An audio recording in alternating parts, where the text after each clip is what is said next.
Assalamualaikum guys, welcome back to my YouTube channel Firdaus Muzamil. Kembali lagi kita dalam segmen Paranormal Series.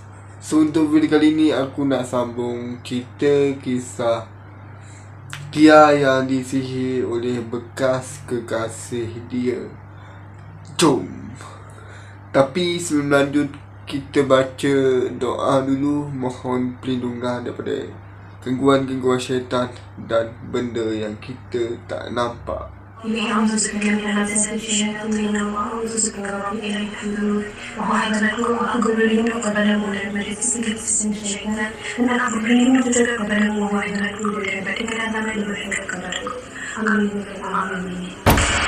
Azan maghrib pun berkumandang. So masa tu ayah Tia dan suruh semua ahli family dia ambil wuduk untuk jemaah sekali.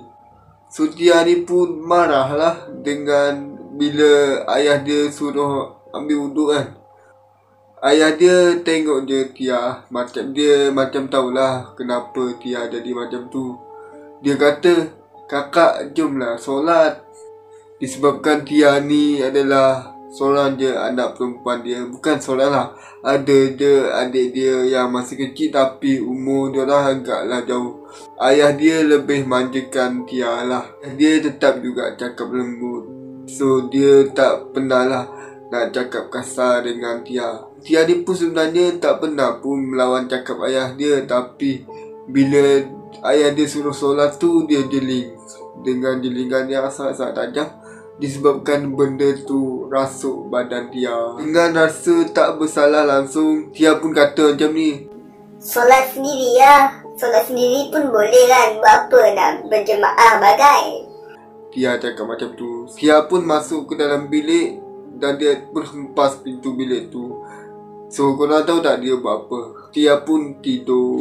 Dia tak fikir pun apa yang dia cakap dekat ayah dia tadi. So dia rasa bersalah lah. Dekat isyak, mak dia pun masuk ke dalam bilik dan ayah dia pun ikut mak dia daripada belakang. Dia ingat lagi lah ayah dia ada case something dan sapu air tu dekat muka dia. So sedar tak sedar, Tia pun bangun dalam keadaan kelam kabut. Dia ambil air wuduk untuk solat maghrib. Tapi waktu solat maghrib pun dah habis. Masa tu Tia macam kelam kabut dan dah lama tak solat dah. Macam tu lah. Ayah dia tahu lepas dia jumpa pakcik dia tadi, dia macam tak sedar diri lah. Badan dia macam kena kontrol dengan something tu lah, setan lah. Akcik pun dah bagi tahu ayah dia awal-awal suruh sapu air Yasin kalau dia bertukar jadi handshake macam tadi. Kalau korang nak tahu apa handshake tu, korang google lah. So sebab dia pun baru tahu benda tu daripada suami dia. Tak ada, dia macam something lah, something di luar jangkaan. Tak ada apa. Itu maksud dia macam kuasa lah, bukan diri kau. Maksud dia macam tu. So sebenarnya memang dah selalulah dia jadi macam tu. Lepas waktu asar sampai ke maghrib, badan dia akan jadi tak selesa. Tapi dia ingat benda tu biasalah, disebabkan cuaca panas. So dia nak sedapkan hati dia lah, nak cakap macam tu. Malam tu lepas isyak, dia dan family dia pun pergi dekat rumah Acik. Dan adik-adik dia yang lain tu stay dekat rumah. So masa sampai tu, Acik dia tengah rawat lah orang lain. Ramai lagi patient yang tunggu turn dia orang. Masa dia nak naik tangga rumah Acik dia tu, dia macam rasa kena kunci lah, kaki dia jam, tak boleh nak gerak. So ayah dia nampak dia berdiri tegak. Ayah dia pun papah dia masuk dan bawa masuk dalam lah. Dia tunggu dalam 15 minit dan tunggu sementara Acik dia rawat orang tu tadi. Ramai lagi yang lain tengah tunggu turn nak ubat. Tapi ada pembantu Acik dia yang lain untuk ubatkan. So selepas settle dia orang tadi, Acik dia pun datang dekat dia. Dia tanya macam mana rasa sekarang. Dia pun cakap lah, berdebar, macam ada gari dekat kaki. Acik dia cakap dia dah pagar rumah Tia tadi, rumah family Tia. Kalau ada siapa-siapa datang dengan benda lain dalam badan, memang akan rasa macam tu lah dekat badan Tia. Acik Tia ni pun tak tunggu lama. Acik dia pun panggil 2 orang pembantu dan suruh Tia ni duduk atas lantai. Acik dengan 2 orang tadi duduk dekat keliling dia lah. Macam berdepan lah, Tia dekat tengah. Lepas tu pakcik dia macam Tia dekat tengah-tengah dan dikelilingi orang ramai. Cik pesan dekat Tia, kalau ada rasa nak muntah tu, muntah je lah, jangan tahan dan lepaskan je. Lepas tu diorang pun start lah ruqyah baca alunan Asmaul Husna lah, macam nama-nama Allah dan irama lagu macam tu. So sedap lah bunyi dia kalau dengan irama lagu, dengan kalau kita baca Asmaul Husna tu dengan tak lagu. Tapi Tia ni macam tak sukalah dengar. Asalnya Tia ni duduk bersila dekat atas lantai tu, tapi bila diorang dah habis tengah Asmaul Husna tu, dia tiba-tiba bangun, tapi dalam keadaan kaki dia berlipat dan badan dia meliang-liuk lah macam ular. Korang faham lah ular tu macam mana? Aku pun tak tahu nak explain macam mana. So dia sedar masa tu, tapi dia tak boleh kontrol badan dia. Dia pun bercakap, "Ha, keluar pun datang ni." So Acik pun cakap lah dengan Tia yang dah kena kontrol dengan setan ni. Tapi dia tak berapa ingat lah. Tapi lebih kurang macam ni ayat dia. Acik dia kata macam ni, "Kau datang daripada mana? Ada nama tak? Islam ke kafir?" So badan Tia ni pun still meliang-liuk macam ular. So Acik dia pun cakap lagi, tanyalah lagi, "Kau ni boleh cakap ke tak ni?" Disebabkan Acik dia geram sebab pertanyaan dia tak dilayan. So dia pun pegang kepala Tia seolah-olah dia macam nak sembelih lah. Time tu Tia takut lah. Tapi lepas Acik buat macam tu, Tia pun sedar. Dan masa ni dia totally pengsan lah dan tak sedarkan diri. So masa tu mak dia lah yang cerita apa yang terjadi selepas tu. Lepas dia Acik dia pegang kepala dia tu, dia pun pengsan. Acik dia baringkan dia dan dia baca something lah. Tiba-tiba mata Tia ni terbuka macam terjengkil tau. So muka dia agak marah dah masa tu. Muka macam dia marah tengah marah. So Acik dia pun tanya. Acik dia pun kata macam ni, "Ha, barulah nampak muka sebenar dia. Cantiknya tanduk dia. Ish, takut tengok taring dia." Acik dia ni seolah-olah pelilah cakap macam tu. Acik dia pun tanyalah sekali lagi, "Kau boleh cakap ke tak ni? Kau boleh cakap tak ni? Ke mulut kau dah kena kunci?" Acik dia cakap macam tu. So acik dia pun baca something. Lepas tu buat macam tengah buka kunci mangga dekat mulut dah. Macam korang seolah-olah buka kunci dekat tu. Acik dia pun cakap lagi, "Aku dah bakar kunci mulut kau. Sekarang kau cakap dengan aku. Jangan buat bisu." Acik dia macam terkah jin dalam badan Tia tu tadi. Mak dia cakap dia tiba-tiba gelak macam budak-budak dalam cerita hantu. Macam gelak-gelak seram. Aduh, sekolah macam tu lah. Aku tak tahu lah bunyi dia macam tu. Bunyi dia halus tapi seram lah. Macam seram lah.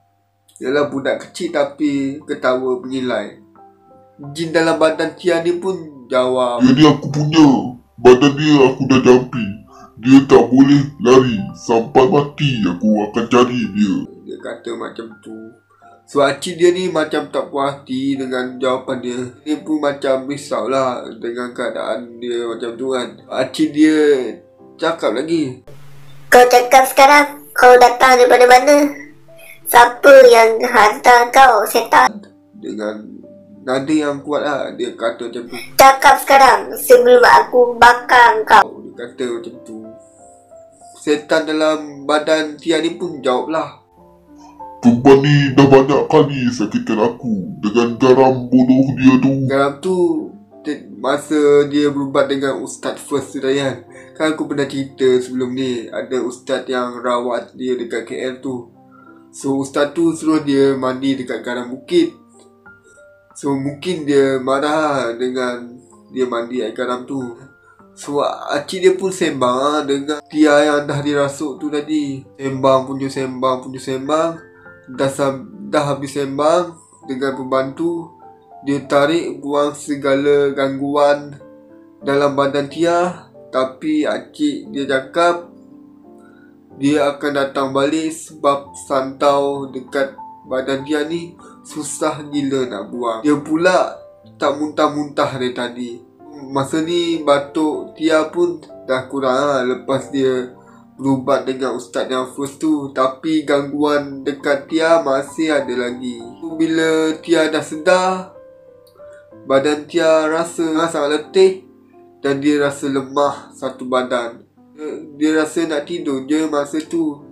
Dan ayah dia angkat dia naik kereta dan diorang pun balik ke rumah. Dia cerita apa yang acik dia sembang dengan setan dalam badan tu tadi. So mak dia kira nak rakam lah perbualan acik dengan Tia yang kena rasuk tu tadi. Tapi disebabkan mak Tia ni tak pandai guna telefon Tia. Mak dia kata bila acik tanya dia datang pada mana, dia senyum je awal-awal tu, tak nak bagi tahu lah dia datang pada mana.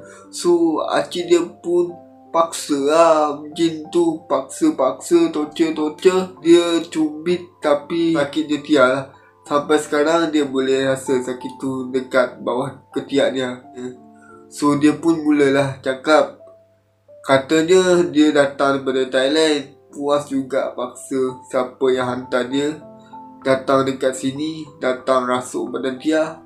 So setan pun kata dia tak boleh bagi tahu, nanti dia kena seksa dengan tuan dia. So pantatlah muka dia, siapa suruh jadi setan. Lama jugalah acik dia bergaduh dengan Tia yang kena rasuk tu tadi. Last sekali dia kata yang hantar dia ni adalah ex Tia. Sebab ex Tia ni marah sebab dia pilih lelaki lain. So awalnya Tia dah agak lah siap, mesti ex dia punya kerja ni. Tapi dia kan dah ada pengganti. Tapi kenapa nak babitkan Tia? So guys, itu saja untuk konten kali ni. Kita akan jumpa di part yang ketiga. So untuk part yang ketiga ni dia agak best sikit, agak climax. Dia agak macam orang kata mencabar sikit cerita dia, di mana cerita ni berkaitan dengan apa yang terjadi selepas Tia balik ke rumah dia tu tadi. Kan dia tadi datang berubat dengan pakcik dia, acik dia. So untuk next episode aku akan ceritakan apa yang terjadi dekat Tia selepas dia berubat tu. So guys, kepada korang yang belum subscribe, sila tekan butang subscribe, like, share and comment tentang video ni. Dan aku akan buat cabaran untuk diri aku. Aku akan upload video selama setahun. So video storyteller aku akan umur 1 tahun guys. So insyaAllah doakan aku supaya aku buat untuk buat konten ni setiap hari. So insyaAllah esok akan ada untuk part yang ketiga tentang kisah seram di sihir. Korang, kalau korang tak suka sambuan tu, korang cakap dia terus terang. Kalau korang tak suka sambuan, korang bagi tahu je tak suka. Jangan tiba-tiba hilang, lepas tu dah ada orang lain. Sebab apa? Sebab orang yang kau sakiti ni sebenarnya malam-malam dia fikir, kenapa orang tu buat dia macam tu, kenapa dia disakiti, kenapa mula-mula kenal happy dia kan, bagi harapan, seolah-olah kau bagi harapan dekat dia. Tapi last kau pergi tinggalkan dia tanpa sebab. So mungkin benda ni boleh dijadikan pengajaran buat kita. Jangan kita sakit hati orang sebab kita dah ada yang baru. Sebab mungkin yang kau sakiti ni dia betul-betul sedih dan dia mengadu dekat Allah yang dia kena khianat. So mungkin jadi ni boleh balasan untuk dia sebab kau sakitkan hati dia. So mungkin ini adalah balasan lah untuk kau sebab kau sakiti hati orang lain. So guys, itu saja untuk konten kali ini. Kita jumpa lagi di next video untuk part yang ketiga. Bye bye. Bagi korang yang belum subscribe tu, subscribe lah, support sikit. Tonton video ni sampai habis guys sampai habis. Kalau habis, korang komen habis dekat situ.